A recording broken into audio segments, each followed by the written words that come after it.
할렐루야! 우리의 모든 삶을 붙드시고 우리의 모든 발걸음을 인도하시며 우리의 인생 가운데 그분의 선하신 뜻을 온전히 이루시는 우리 아버지 하나님만이 우리의 소망, 우리의 기쁨 되십니다. 함께 찬송합니다. 찬송가 341장입니다. 십자가를 내가 지고 주를 따라갑니다. 341장입니다. 십자가를 내가 지고 주를 따라갑니다. 이제부터 예수로만 나의 법에 삼겠네. 세상에서 부귀 영화 모두 잃어버려도 주의 평안 내가 받고 영생 복을 받겠네. 주도 곤욕 당했으니 나도 곤욕 당하리. 세상 사람 간사나 예수 진실합니다. 예수 나를 사랑하사 빛난 얼굴 보이면 원수들이 미워해도 염려할 것 없겠네. 내가 핍박 당할 때에 주의 품에 안기고 세상 고초 당할수록 많은 위로 받겠네. 주가 주신 기쁨 외에 기뻐할 것 무엇냐. 주가 나를 사랑하니 기뻐할 것뿐일세. 아멘. 기도하시겠습니다.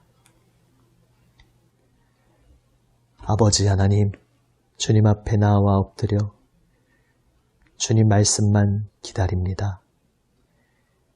생명 말씀 들려주시옵소서.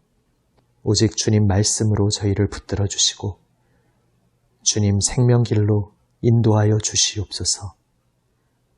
우리 구주 예수 그리스도의 이름으로 기도드립니다. 아멘. 하나님 말씀 야고보서 1장 말씀입니다. 신약 성경 371면입니다. 야고보서 1장 1절에서 11절 말씀입니다. 세 번역으로 읽습니다. 하나님과 주 예수 그리스도의 종인 야고보가 세계에 흩어져 사는 12지파에게 문안을 드립니다. 나의 형제자매 여러분, 여러 가지 시험에 빠질 때에 그것을 더할 나위 없는 기쁨으로 생각하십시오. 여러분은 믿음의 시련이 인내를 낳는다는 것을 알고 있습니다. 여러분은 인내력을 충분히 발휘하여 조금도 부족함이 없이 완전하고 성숙한 사람이 되십시오. 여러분 가운데 누구든지 지혜가 부족하거든 모든 사람에게 아낌없이 주시고 나무라지 않으시는 하나님께 구하십시오. 그리하면 받을 것입니다. 조금도 의심하지 말고 믿고 구해야 합니다. 의심하는 사람은 마치 바람에 밀려서 출렁이는 바다 물결과 같습니다. 그런 사람은 주님께로부터 아무것도 받을 생각을 하지 마십시오. 그는 두 마음을 품은 사람이요 그의 모든 행동에는 안정이 없습니다. 비천한 신도는 자기가 높아지게 된 것을 자랑하십시오. 부자는 자기가 낮아지게 된 것을 자랑하십시오. 부자는 풀의 꽃과 같이 사라질 것이기 때문입니다. 해가 떠서 뜨거운 열을 뿜으면 풀은 마르고 꽃은 떨어져서 그 아름다운 모습은 사라집니다. 이와 같이 부자도 자기 일에 골몰하는 동안에 시들어 버립니다. 아멘. 야고보서 말씀을 함께 봅니다. 잘 아시다시피 종교개혁 시대에 특별히 종교개혁자 마르틴 루터에 의해서 야고보서는 지푸라기 서신이라고 불렸습니다. 지푸라기라는 말에 대해 사실 우리가 오해하고 있는 경우가 많습니다. 지푸라기가 아무짝에 쓸데없다는 그런 의미가 아니라 구유에 깔려있는 지푸라기를 말한 것입니다. 말 구유에 아기 예수님이 뉘어 있습니다. 그 아기 예수님이 참 복음의 실체, 본체입니다. 그리고 지푸라기는 아기 예수님이 말 구유에 잘 누워 계실 수 있도록 보좌하고 받치는 역할을 합니다. 당연히 중요한 역할을 하고 있는 것이죠. 하지만 루터가 보기에 직접적인 복음의 본체이신 예수님과 비교할 때에 지푸라기는 복음 그 자체와는 조금 구분되어야 한다 이렇게 보았던 것입니다. 그런 의미에서 야고보서를 지푸라기 서신이라 불렀습니다.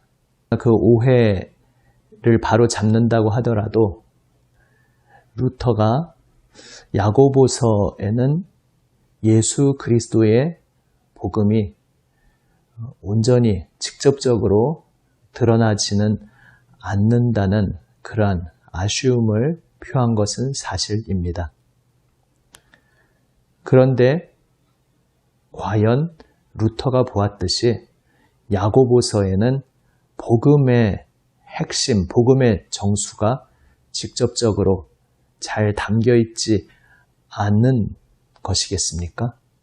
이제 야고보서를 함께 보시면서 사실은 꼭 그렇지 않다는 것을 우리는 살펴볼 것입니다.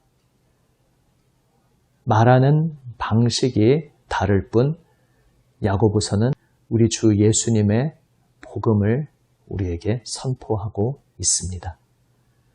이 야고보서 주님께서 우리에게 주신 생명의 말씀을 함께 들여다보고 그 말씀을 마음속 새기며 하루하루 함께 나아가는 동안에 우리에게 진리의 말씀에 빛을 비춰주시는 우리 주님 안에서 참 기쁨이 풍성히 넘치시기를 바랍니다.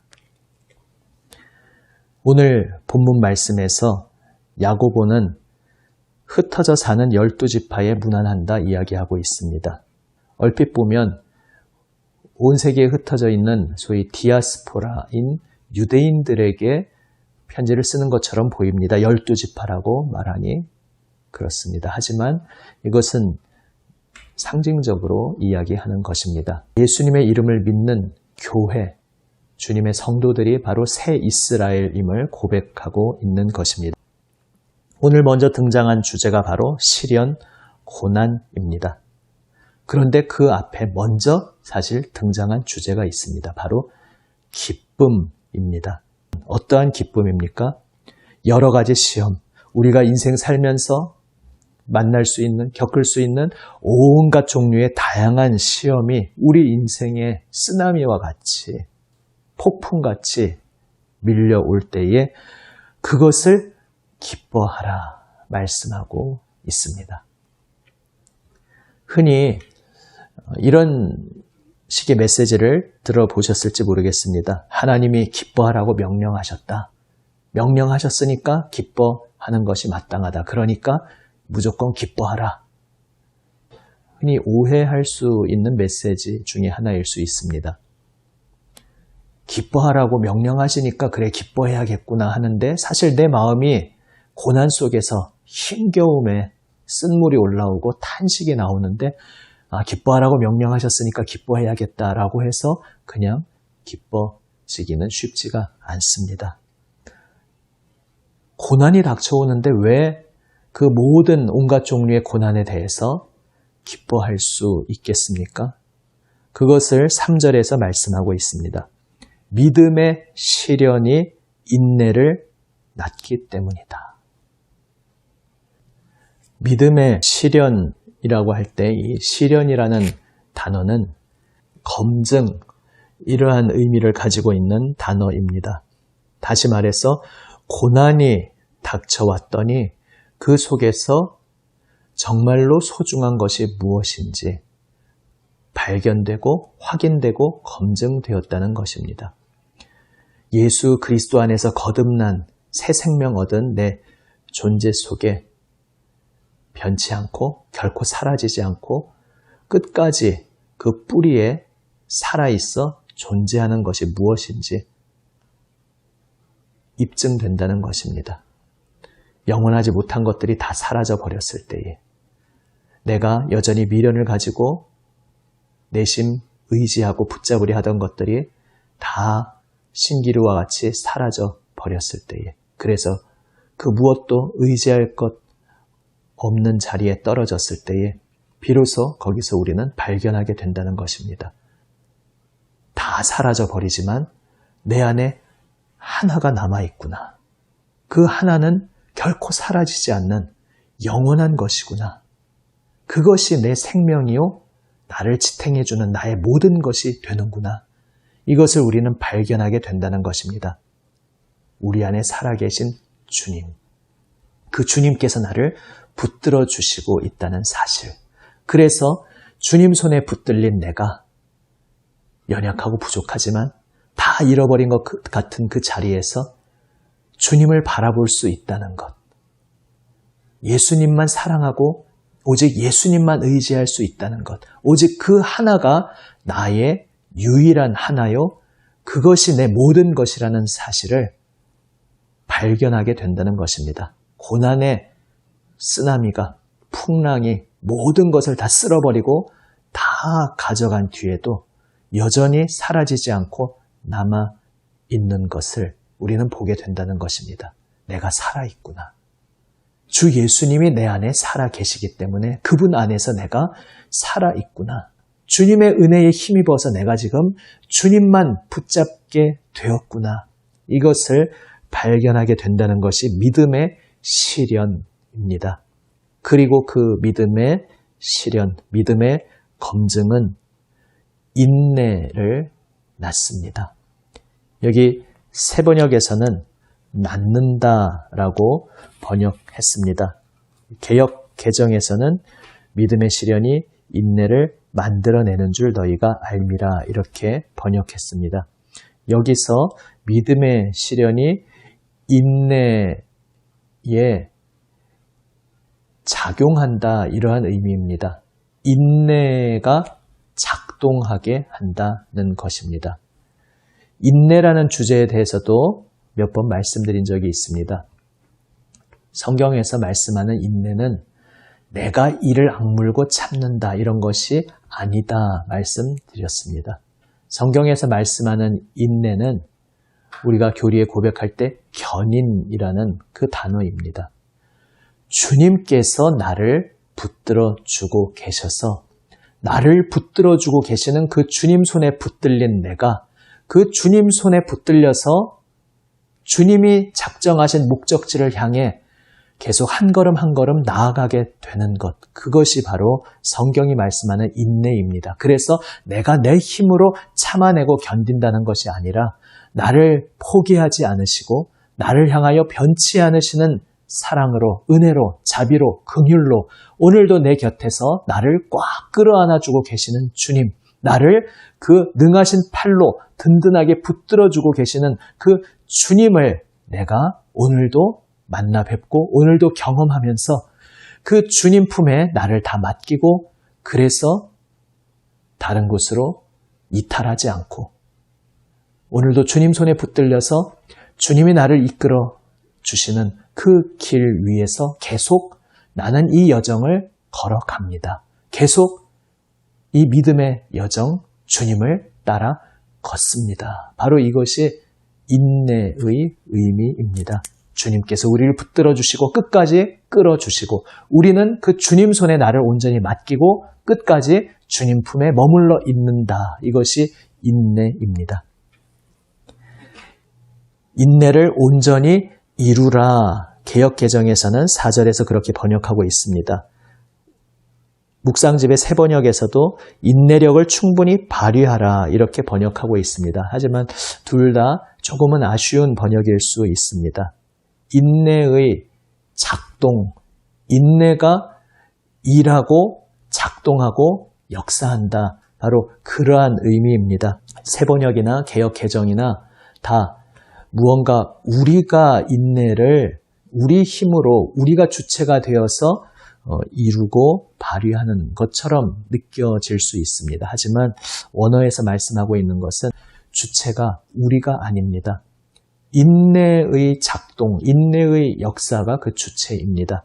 그 인내가 우리 속에서 이제 일하기 시작했는데, 인내라는 그 생명의 기관이 작동하면서 움직이기 시작했는데, 주님께서 그 인내라는 기관을 우리 속에서 작동시키시고 결코 멈추지 않도록 계속 그 기관을 움직이고 계시는데, 우리가 그 주님께서 끊임없이 움직이시는 인내의 작동, 인내의 역사, 그것이 끝까지 그 목적지에 도착할 때까지, 주님께서 목적하신 자리에 온전히 도착할 때까지 계속해서 그 인내의 작동이 우리 속에서 영향을 끼치도록 우리가 계속 주님께 나를 맡기고 주님만 의지해야 한다는 것을 말씀하고 있는 것입니다.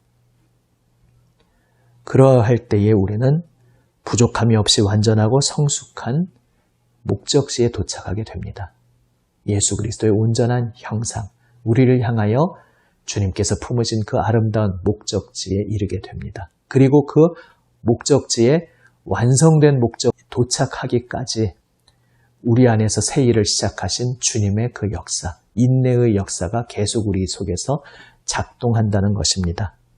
그래서 우리가 기뻐할 수 있다는 것입니다. 시련이 닥쳐오는데, 고난이 닥쳐오는데 어떻게 기뻐할 수 있는가? 여기서 시련, 고난은 무언가 어떤 순교자적이고 비장한, 우리는 그래도 밖에서 볼 때는 뭔가 좀 그래도 우아하고 아름다워 보이고 참 고상해 보이는 그러한 고난만을 말하는 것이 아닙니다.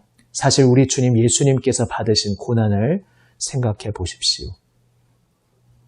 사내들인 공회에서 모욕당하고 침뱉음 당하고 뺨 맞고 또 로마 군병에게 희롱당하고 살이 찢겨나가는 채찍질, 정말 극악무도한 죄수나 당하는 그 형벌을 감당하시며 마침내 벌거벗겨져 나무에 매달려 못 박혀 죽으신 그 예수님의 고난과 죽음을 생각해 보십시오. 그것은 결코, 고난은 고난이지만 그래도 참 우아하고 고상해 보이는 그러한 고난이 아니라 너무나 모멸감이 들고 수치스러운 그러한 고난이었습니다.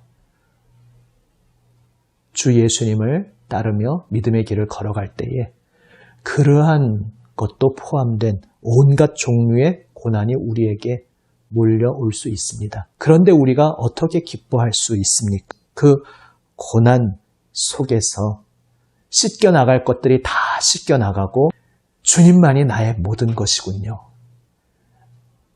저의 속에 유일한 것 하나는 오직 주님을 바라보는 것밖에 없군요.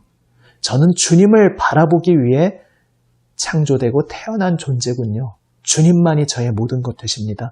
주님을 바라보는 것만이 저의 생명입니다. 바로 이것을 재발견하게 되기에 우리 속에서 역사하시는 그 주님의 이끌어주시는 손에 붙들려서 그 목적지를 향해 한 걸음 한 걸음 걸어가게 되기에 바로 고난 속에서 그 일들이 일어나기에 온전히 기쁨으로 모든 고난을 받아들여라 말씀하고 있는 것입니다.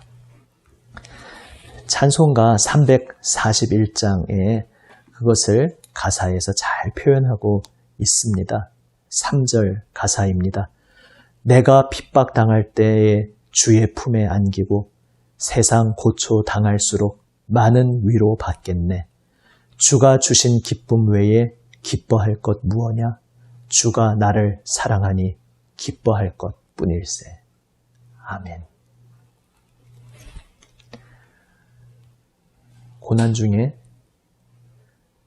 그 모든 시간들 속에서 우리 속에서 역사하시고 끝까지 우리를 붙들어 주시는 주님께서 그 영광을 드러내실 것이기에 기뻐하며 주님만 바라보는 우리 모두가 되기 원합니다.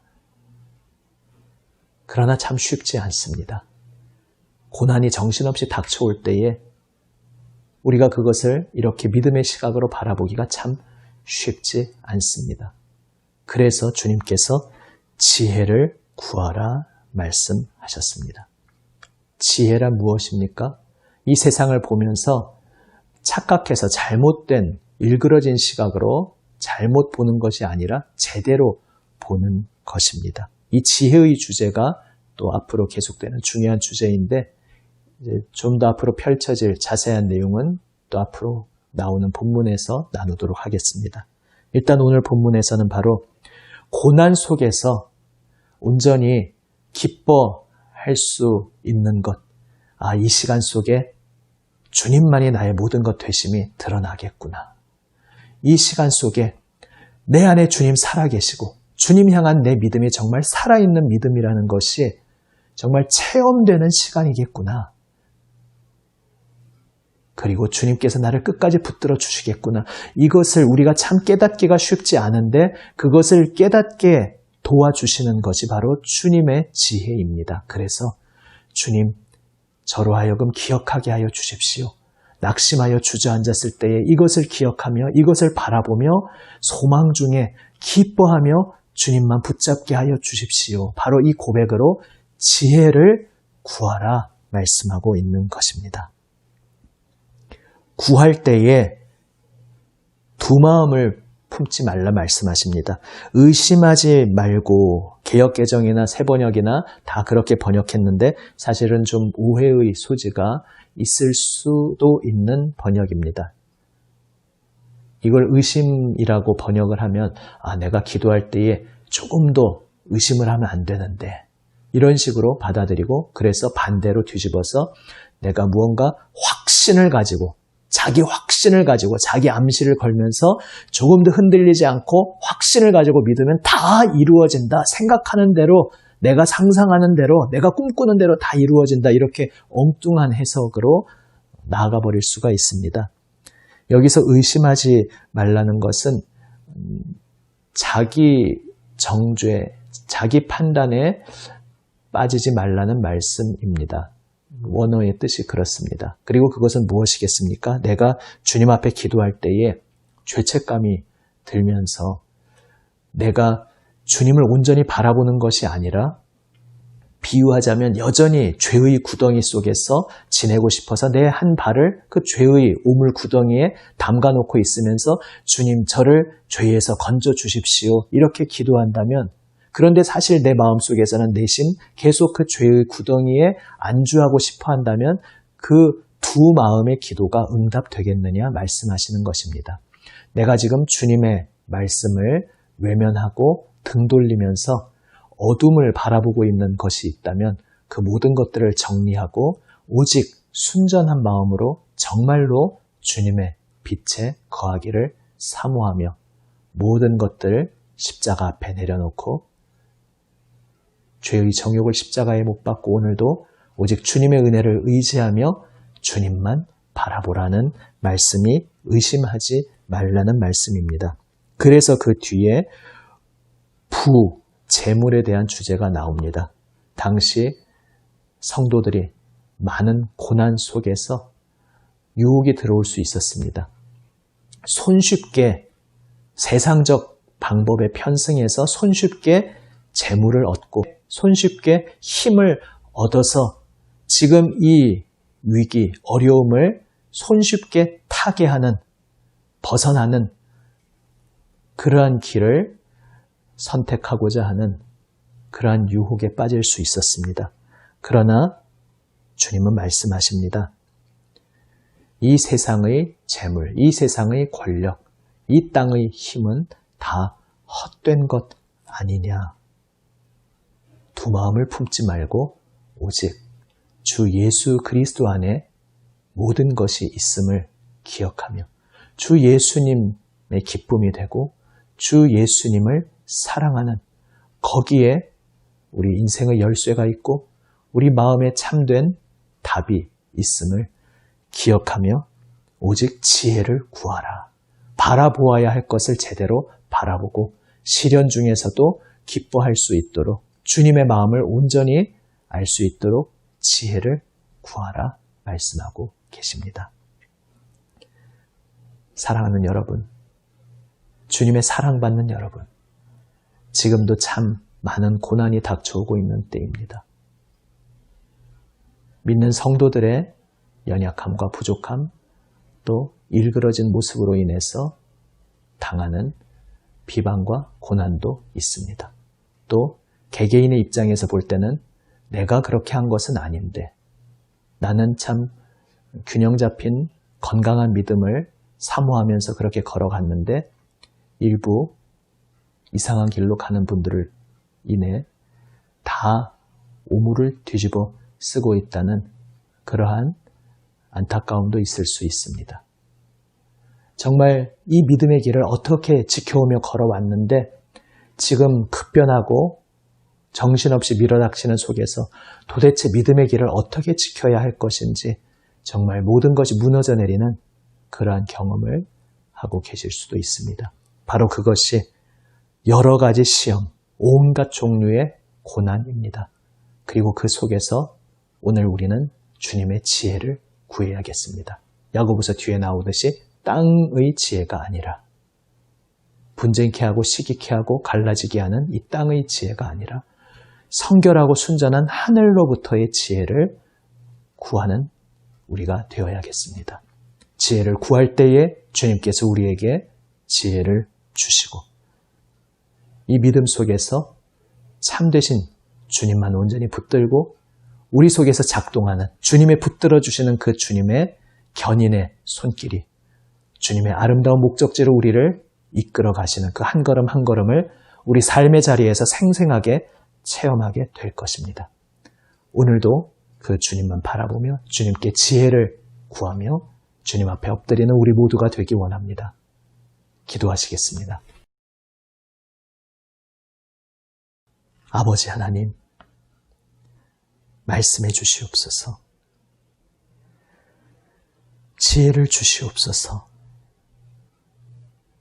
고난과 시련 속에서 오직 주님의 마음을 깨닫고 끝까지 저희를 붙들어 주시는 주님의 손길만 의지하며 믿음의 길 걸어가게 하여 주시옵소서. 시련 속에서 더욱 주님만 사랑하게 하시고 더욱 주님 깊이 만나게 하시는 주님의 놀라우신 그 은혜를 인하여 주님 감사드립니다. 우리를 주님의 참된 기쁨으로 인도하여 주시는 우리 구주 예수님 이름으로 기도드립니다. 아멘. 하늘에 계신 우리 아버지, 아버지의 이름을 거룩하게 하시며 아버지의 나라가 오게 하시며 아버지의 뜻이 하늘에서와 같이 땅에서도 이루어지게 하소서. 오늘 우리에게 일용할 양식을 주시고 우리가 우리에게 잘못한 사람을 용서하여 준 것 같이 우리 죄를 용서하여 주시고 우리를 시험에 빠지지 않게 하시고 악에서 구하소서. 나라와 권능과 영광이 영원히 아버지의 것입니다. 아멘. 우리에게 주시는 주님 말씀 가슴에 새기며 기도로 응답하며 나아갑니다. 화면 참조하시며 중보의 기도로 함께 나아갑니다. 기도하시겠습니다.